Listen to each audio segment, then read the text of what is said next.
अभी हम आगे चलते हैं, सब बेसिक प्रॉपर्टीज़ पे आ जाते हैं, बेसिक प्रॉपर्टीज़ ऑफ मैट्रिसेस की।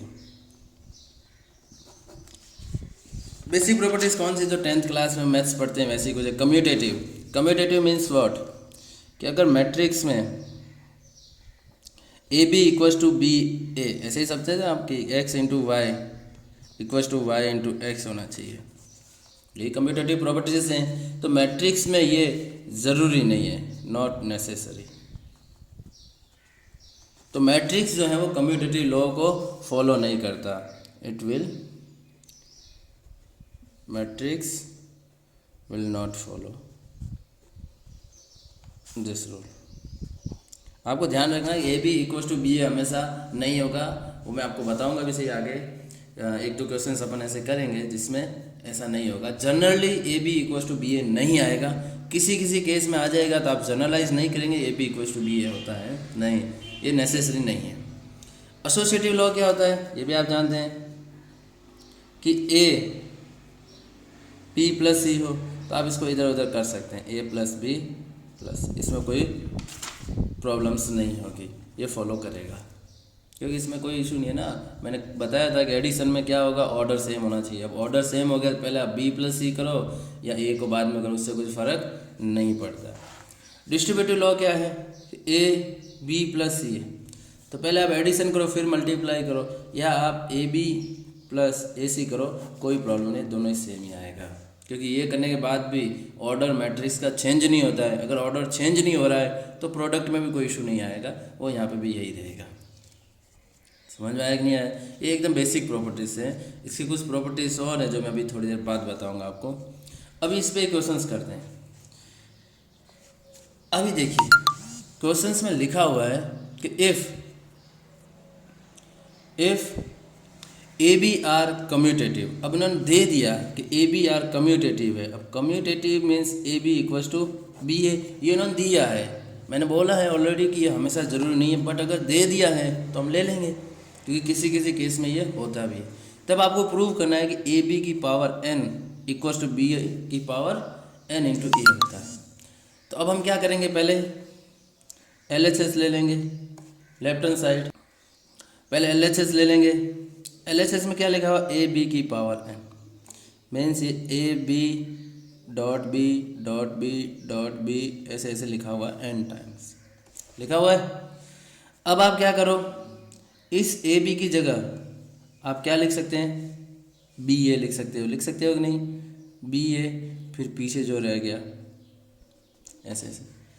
अब आप क्या करो, ये 1 सेकेंड ए बी बन गया, इसकी जगह आप क्या लिख सकते हो, बी ए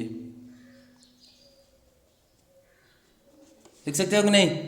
अब 1 सेकेंड ये ए बी बन गया, इसकी जगह आप बी ए लिख सकते हैं, तो B dot B dot B dot A dot B dot B dot, ऐसे ऐसे आप लिखते जाएंगे। देखो बी इधर बढ़ रहा है, तो एट लास्ट टर्म जब आप लिखेंगे तो B dot B dot B dot एकदम लास्ट में जाके बी ए आएगा।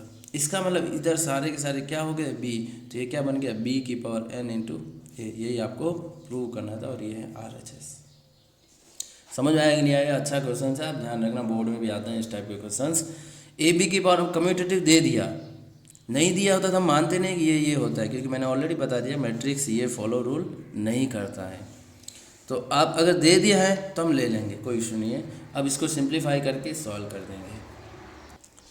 अगले टॉपिक पे आते हैं, product of a scalar to a matrix. एक स्केलर या एक कोई कांस्टेंट को मैट्रिक्स के अंदर मल्टीप्लाई कैसे करना है।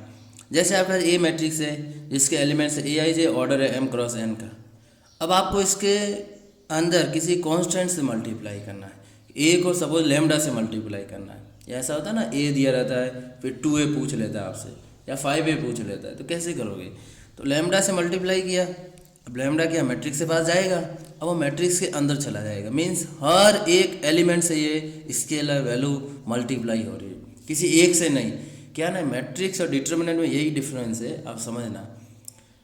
अभी मैट्रिक्स पढ़ा रहा तो मैट्रिक्स की ही बात करेंगे अपन। मैट्रिक्स में ये जो स्केलर है वो हर एक एलिमेंट से मल्टीप्लाई होता है, बट डिटर्मिनेंट में ये किसी पर्टिकुलर रो या पर्टिकुलर कॉलम में ही मल्टीप्लाई होगा, बट मैट्रिक्स में हर एक एलिमेंट। कैसे, एग्जाम्पल लिया है मैंने, ए ले लिया, ये ए क्या ले लिया, A B C D, 2a find करना है तो आपको क्या करेंगे, 2 को अंदर ले जाएंगे, ABCD। अब ये 2 कैसे अंदर आएगा, हर एक एलिमेंट से मल्टीप्लाई होगा।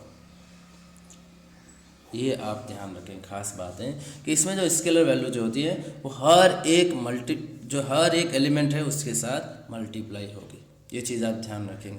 डिटर्मिनेंट में क्या होगा, अगर ये कि डिटर्मिनेंट होता है, ऐसे डिटर्मिनेंट को है हम ऐसे सीधी लाइन से डिनोट करते हैं, जब पढ़ेंगे तो मैं बताऊंगा। अब ये ना पर्टिकुलर रो में ही जाएगा। सपोज पहली रो में गया है तो सिर्फ फर्स्ट रो में ही जाएगा, नीचे नहीं जाएगा। या फर्स्ट कॉलम में गया होता तो फर्स्ट कॉलम में ही जाता, दूसरे में नहीं जाता। सेकंड रो में गया होता तो सेकंड रो में ही जाता। ये इन दोनों में डिफरेंस है। ये डिटर्मिनेंट है और ये मैट्रिक्स है। मैट्रिक्स में हर एक एलिमेंट से मल्टीप्लाई होगा, बट डिटर्मिनेंट में ये नेसेसरी नहीं है।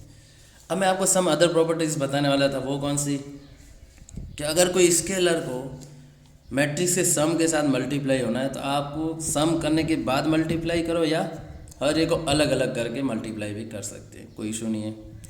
इन जनरल मैंने ये बता दिया था, कम्यूटेटिव लॉ को फॉलो नहीं करता है। ज़रूरी नहीं है कि AB = BA हो, ज़रूरी नहीं।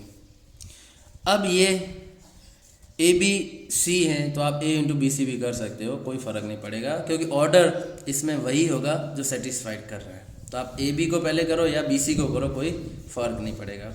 अब कभी कभार अपने को है ना A² फाइंड करना होता है, A³ फाइंड करना होता है, A⁴n फाइंड करना होता है। तो इसका मतलब क्या है, A² कैसे निकालोगे, A को A के साथ ही मल्टीप्लाई करोगे। कैसे, सपोज मैंने A ले लिया कि 1 2 3 4 और मुझे बोला गया कि A² निकालो, तो मैं क्या करूँगा, स्क्वायर नहीं कर दूंगा कि 1 का स्क्वायर 1, 2 का 4, 3 का 9, 4 का 16, ऐसे नहीं करना है। स्क्वायर का मतलब है कि A को A के साथ मल्टीप्लाई करो। मीन्स 1 2 3 4 को 1 2 3 4 के साथ मल्टीप्लाई करो। अब आपको आता है आगे इसका रो और इसका कॉलम करोगे तो 1 1 और इसका करेंगे 1 + 6 आ जाएगा।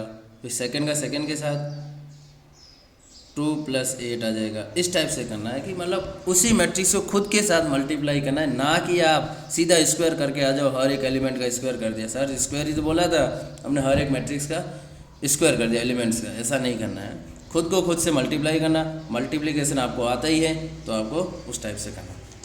एक अभी इसमें फार्मूला है वो हमें ध्यान रखना है, A + B का होल स्क्वायर। ये आइडेंटिटी है। हमें क्या हैबिट होती है कि हम लोग जो है A² + 2AB + B² कर लेते हैं।